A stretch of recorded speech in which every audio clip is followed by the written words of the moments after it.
Well, thank you very much for still staying with us. Now, I want us to shift gears from matters economics briefly and talk about matters corruption and talk about accountability, because even during the Gen Z or Generation Zoomers uprising, the anti-government demonstrations, one of the key concerns was accountability. And there was a notion that Kenyans are against taxation, and that was not really the case. Honorable Tandaza, on the issue of accountability, as the government passed the accountability test from where you sit? Thank you, Ian. I think let's start from the issue of taxation, because you have also mentioned about Gen Z. I think the Gen Z uprising, while not having been a bad thing per se, because there were some things which were not quite right, I think at one point it was politicized, and I think that's where they lost the plot. I would want to end there. If you want me to continue on the issue of politicization of the whole process, I can expand. But I think it is also in the public domain that the politicization of the Gen Z uprising also made the whole thing mad, and they lost the plot. Two, the issue of accountability and taxation. I totally do not agree with the professor here that Kenyans are the highly taxed people. Me and him knows very well, because I have traveled, he has traveled, he knows countries like Denmark, where taxation goes up to 65%. The question is, what happens to the taxes that the government collects? And I think this is what we should be interrogating. From where I sit, if we are going to be taxed like SHA or housing levy, and the houses are there, if we are going to be taxed on matters health, and my villager, my person in Matuga, walks to any health facility and he gets treated, top-notch treatment, consultation and medicines are there. It is a plus for me, because in the absence of that, they will be looking for me to help them buy those medicines, pay for those x-rays. So while I'm being taxed, yes, but it is actually a net income to me. It is not a loss, it is a credit, it is not a debit. Because in the absence of that, I would be spending so much money. Even for us who can afford it, nobody in town here doesn't have relatives asking for money. And they're asking for money for very basic things like education, like the health. Those are very basic. Now, if I'm taxed up to the 55%, 60% as we put it, but the education sector, the government is employing teachers the way it is doing now. That means reducing PTA teachers. I don't know whether, Ian, you know about those teachers in most of the secondary schools, where parents now still have to pay to have teachers there. Now, if that gap can be fixed, it is a net. It is a positive thing to the same people who are being taxed, to those who are not even paying tax. They are going to save more money, you see. So the issue of taxation should not just be looked at how high. It should be looked at what is it doing in return. From where I sit, this government is in the right direction in terms of the taxes that they are collecting. If they are going to reduce the teachers' gap, they are going to do the infrastructure the way they are doing. There were, is it 20,000 classrooms being done by the ministry now out of the taxes? That means parents will not have to do harambes to contribute to build a classroom. That is a net saving. So from where I sit, that is the way to go. But because we are normally fixated into the past, Professor was talking about NHIF versus SHA. It is as if NHIF was not muddled in corruption. We all know how corrupt NHIF was. Even when it was there, we knew that people would go to the hospitals, no medicines, no doctors, no nothing. With the SHA, that is what is trying to improve on. But of course, it cannot just be improved on one day. Of course, it has some challenges, but over time, as I've said, we are meeting the CS Health if it matters. These are things that, from the way they are designed, we are going to come out better than the way we are. But naturally, people hate change. Anything new, we would say no, because it's something new. It is like whatever was there was working. We all agree that NHIF was not working. Why don't we change to something else? Why should we be there? Now, the implementation of SHA in itself, or Taifa K, if you'd call it that, has been mad with you know, a few hitches here and there, and some of those issues are yet to be addressed. Of course, anything starting will have some challenges. That has been the narrative. Everybody in government is saying when something new starts, there are challenges. But the question is, what is the pace in ensuring that these challenges are sorted out? But before you respond to that, I want to engage, and before I engage you, Prof, allow me to engage Ms. Olang. Now, Ms. Olang, let me come to you. On the issue of accountability, and Honorable Tandaza has talked about corruption. Now, when you talk about corruption, this year alone, the government has been so vocal in regards to the public-private partnership. And that draws me to the issue of the Adani deals, which were cancelled by the government, by the president during the State of the Nation address. But, I mean, the same government, including the president, even before cancelling that particular deal, did defend this, Adani, the Indian conglomerate. And they said, in fact, CS John Badi, CS Opio Ndai, and CS Davis Chelsea of Transport did say that Adani do not have any corruption scandal anywhere. And some say, were it not for the indictment over Gautam Adani in the United States, in New York, then the president would not have cancelled. Now, there seems to be somewhat a gray area, because how comes all these allegations and accusations against Adani were overlooked? And again, even in terms of the public-private partnerships, there was a concern, because the concern was there are very many other bids submitted by private firms, but only the Adani deal was the one that was forwarded. And like we talked about last time here, it was done in a record a few hours. But it seems the issue of due diligence is not, really a priority, and wasn't even done. That in itself taints the image of the government, especially with the current occurrences. Now, the question is, from where you sit, because the issue of accountability is a very, crucial issue. Has the government been accountable from where you sit? Especially in regards to matters of taxation, because they collect taxes, but the issue is how accountable are they in regards to the money that they collect? And just as you respond, in October of 2023, President William Ruto did say that he had cut down on expenditure, especially on travel, by around 11 billion. But the first 9 months of 2023-24, a report by the Auditor General did show that the government had spent a whopping 18 billion on travel alone. Ian, I think it's better that we base our discussions on facts. So let's start by maybe responding a little bit to Mheshimiwa. Mheshimiwa, the corruption index of Kenya today is that Kenya is scoring 31 out of 100. Remember when you asked me what can I score for President Ruto? And I said a solid 3.5. When you look at corruption, the Transparency International, which is the organization that looks at corruption indexes for countries around the world, is giving us a score of 31%, so 31 out of 100, that's where we're scoring. And the question is, why are we scoring this? If everything, like you're saying, is working out okay, and the taxes are because people get medicine and the houses are being built. We are scoring this way because there's a huge trust deficit in this country. Our corruption levels are skyrocketing. And I think what is different about this administration, because sometimes it's easy to point the finger at Ruto's administration without forgetting that we've had prior administrations, and there's nothing new that they're doing. It is just the scale and the manner in which it is being done that is driving every Kenyan crazy. And this is what led us to the protest. When we went to protest, the Gen Z protest in June, this is because we saw that there was a certain sense of kiburi, a certain chest thumping that is going on with corruption in this country. Now, let's take an example, Adani and PPP. I always say Kenyans are not stupid. If there's one thing we've kind of gotten right, is that we are at least enlightened and we have a good sense of education. Now, who started first blowing the whistle on the Adani deal? It was just an ordinary Kenyan. It was Nelson on X. It looked like he was crazy. And even the response from Adani and Kenya, the government, a few people in government itself was saying that no, but Adani is fine. These are all scandals and there's nothing more to it. So what did it take for Adani to be dropped? Even when we had the protest, even when we were saying we don't want our airport to go and there was protests everywhere, the government still did not react by dropping the Adani deal. It took the indictment in the United States for this deal to be dropped. And I say this and I will say it again. If it wasn't for the indictment in the United States, Adani would still be on the table.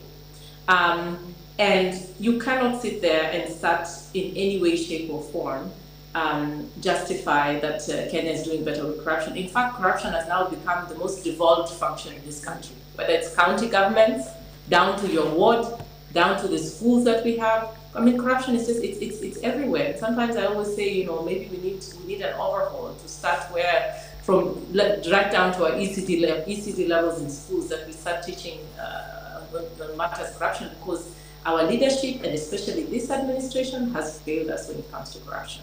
Has failed us because you cannot justify doing a PPP for national assets in one day when we are sitting here and you're telling us you want to close our schools because boarding schools are not up to code. Where were you if it wasn't for the fire that just happened? Like Kenyans, we are not stupid. And corruption is an issue that has to be addressed and has to be dealt with.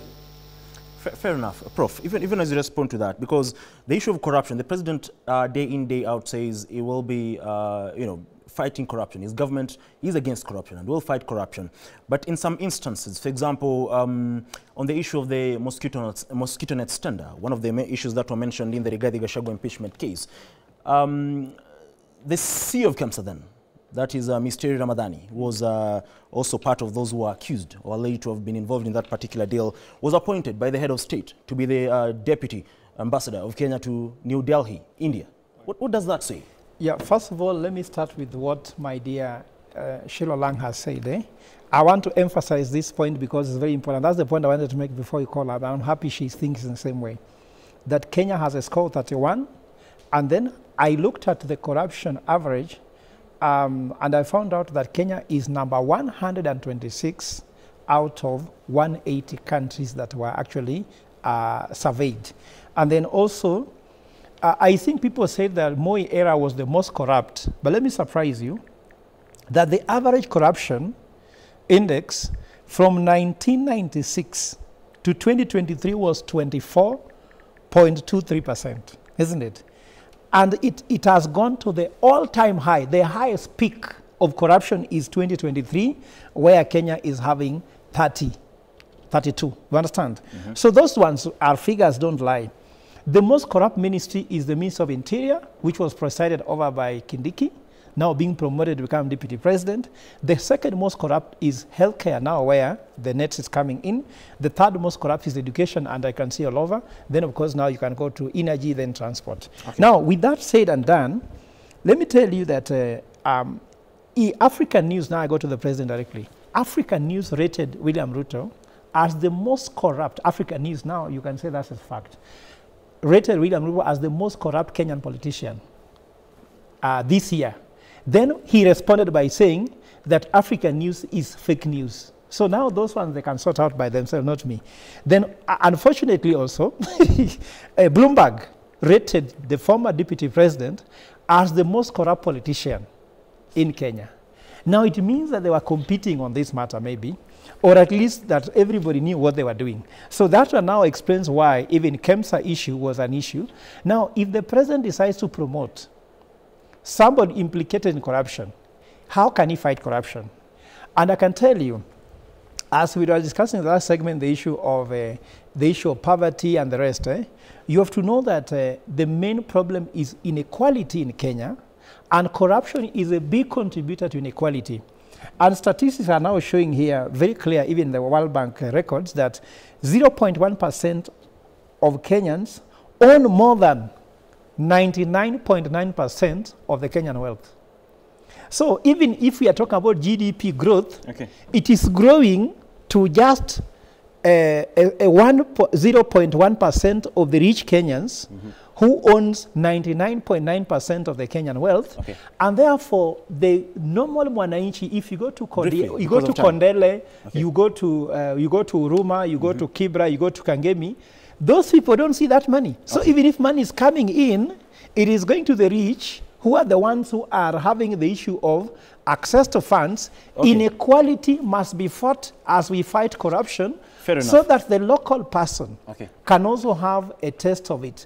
And I can tell you, it also starts with the Kenyans. Some of them even praise corruption, and the governors are the biggest problem here.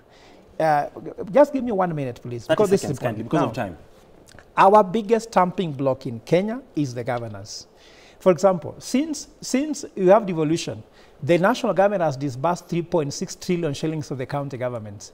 And they are not able to put money into what can bring revenue back to Kenya that can be used in development. If county governments are seen as startups, Kisumu now county has received more than 240 billion shillings since the beginning. SEA has received more than 120 billion shillings. What is coming from the county government? If you go to Taita Taveta, you go to Kilifi, you go to Mombasa. The problem is that the leaders we have are cascading and devolving corruption pretty much, Professor. Than bringing resources. Pretty much, Professor. Honorable Tandaza, even as you respond to that, I just wanted to ask you, as members of the National Assembly, have the documents on the Adani deal cancellation been made available for you as members of the National Assembly? And number two, President William Ruto, in the past 2 years, not only in 2024, has been accused of capturing the legislature. How do you respond to that? Thank you, Ian. Let me start by saying, on the paper that you've given me, there is a groundbreaking ceremony for new Devki steel milling plant in Manga, Taita Taveta County. That's job creation. That is investor confidence, and congratulations for the people of Taita Taveta. But the guy is not paying taxes. Now. That guy is not paying taxes, Devki. It's today's papers again. Yeah, of course. Now, there are some agencies will handle, KRA is there and other agencies will handle it. But as far as the new peeling plant is coming up in Taita Taveta, that is something to celebrate about. Of course, there are very many other questions. But let me go back to your questions. Let me go back to your questions. One, the Adani deal. You know, you will make decisions based on the information that you have, even from where you sit. You'll just make decisions based on the information that you have. By the time the Adani deals were, the ministry was doing due diligence, probably they would have come to a point where they have realized we cannot work with this one. But His Excellency reached a point where he had enough information to say this is not a person we can work with. And it rests. You'll always make a decision. When it comes to the KEMSA deal, by that time, the timing was suspect, Honorable Tandaza. Yeah. The timing, how comes just a few hours after Adani was indicted? You see, Aaron, when it comes to being a suspect, you know, this suspect means he's alleged, isn't it? So if you are to go by allegations, probably you will not even have us here. We could have been alleged of so many other things, good and bad. Even you would have been alleged. So until that point where now you have enough information to make a decision, you make a decision. The KEMSA, the net thing, when it came that time, people were suspended, people were fired. But when probably more information came that the information we had is contrary to what we did, then you would deal with somebody differently. That is quite in order. And then when it comes to Parliament, you're asking whether we have those documents now in Parliament. I'll probably tell you how Parliament works. We have those committees who can actually go deeper and investigate and get that information. They'll table. Nothing has been tabled on Adani deals in Parliament. That is your question. I can answer it that way. But probably through the Committee of Health, when the time comes, they'll be tabled and we'll be able to debate. And are members of Parliament pushing to have these documents available to them?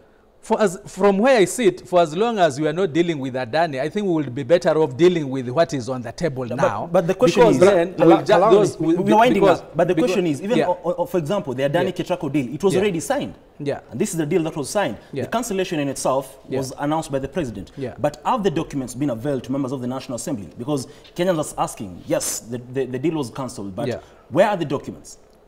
And even the documents on the agreements that were made with Adani, they're yet to be made public. You see, it is the duty of the Committee on Energy. And I believe if you were to interrogate them, they could be on top of that issue of the K24 deals. You know, these things go differently. When you are talking about the airport, there is a committee on infrastructure when you are dealing with that. When it is about K24, it is the Committee on Energy. But until that point where those documents are tabled through the committees, you know, Parliament cannot just write as a Parliament. There are committees, but as a member of Parliament, I cannot just write. As a member of Parliament, you can seek questions or statements. Of course, people have asked questions on the floor of the House. Because one of the roles is oversight. Exactly. People have asked questions on that, including the current CS when he was still in Parliament. Gentlemen, those are some of the questions that he was asking. Time is not really on our side. Finally, you will make decisions based on the information that you have. Fair enough. At that point on time. Fair enough. Because of time, we have to wind up. Let me just begin with Ms. Olang. Briefly, Ms. Olang, even as we wind up, and I also want you to touch on the issue of extrajudicial killings, because this is an issue that the president said will not happen under his administration. But we've seen extrajudicial killings, we've seen abductions. Most of them are laid by state officers. How do you, talk about that, even as we wind up? Briefly, kindly. Thank you for that opportunity. First, I would like to say that we are still continuing on with our 16 days of gender activism that is going on throughout the country. And one of the 3 focus areas for this year is femicide that has been going on, which is very unfortunate. We would like to say that as women of this country, we want to see the government doing better. Legislators, I would encourage you, you don't have to come and support everything, even when it's going really badly. I think when something is bad, we just need to say this is not going well and how can we work together as a community to make it better. Kenya is still very corrupt. We are not doing well. I gave Ruto a scorecard of 3.5. And today, even as I sit at Migori County here, we are feeling all these conversations right down to county level. So this is not just a national issue. So in closing, we can do better. Our country can do better and our country deserves better. Okay, thank you very much. My director is on my neck, but 30 seconds, kindly, 30 seconds. You also give me 30 seconds. I want just to clarify that there is no hurry to onboard somebody who has questionable credence. When you're telling me you are hurrying because there's nothing which has been found about DevKey. Okay. If I'm applying for a job, if there's any cloud hanging on the air, you'll stop me. And then I want to end by saying that the thing I praise William Ruto for having done to Kenya is by supporting Raila Odinga's AUC, okay, because it gives Kenya international reputation, okay, and therefore we can actually attract some other people who will have faith in Kenya. Okay, thank you and very Raila much. going to AU is good for himself, his family, the country, thank you, and Africa. Thank you very large. much, Prof. Tandaza, 30 seconds. Very well. Kenyans, let's be objective. Okay. We need to change our course. NHF was not working, we had to change to SHA. There were so many people out there during the HELB era. We are changing into new funding model. We cannot expect these things to work on day one. Okay. But the steps being taken, I'm sure with due cause, Kenyans will be happy with the Kenya Kwanza government. Thank you very much, Honorable Tandaza. Thank you very much, Professor, for making time. Ms. Olang, thank you very much for, of course, joining us. Time is of essence, but of course, there are very many other issues in the health sector, in the education sector that we need to talk about, but of course, we'll find time for that. Thank you very much for making time. Very much, I will be coming to you in a moment with the morning vibe. Do have yourself a wonderful day. And like always, God bless.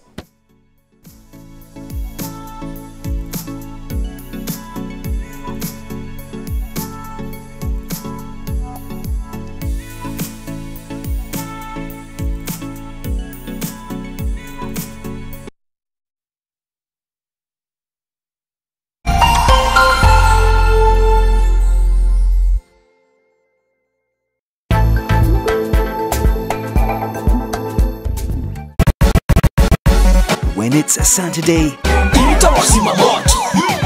there's only one entertainment show in East and Central Africa. Arena 254.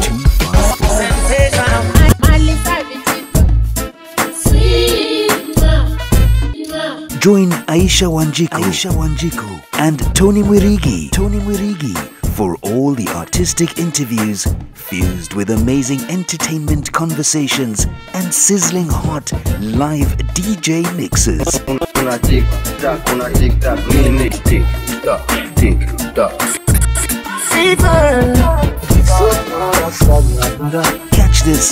Catch this and so much more every Saturday from 10 p.m.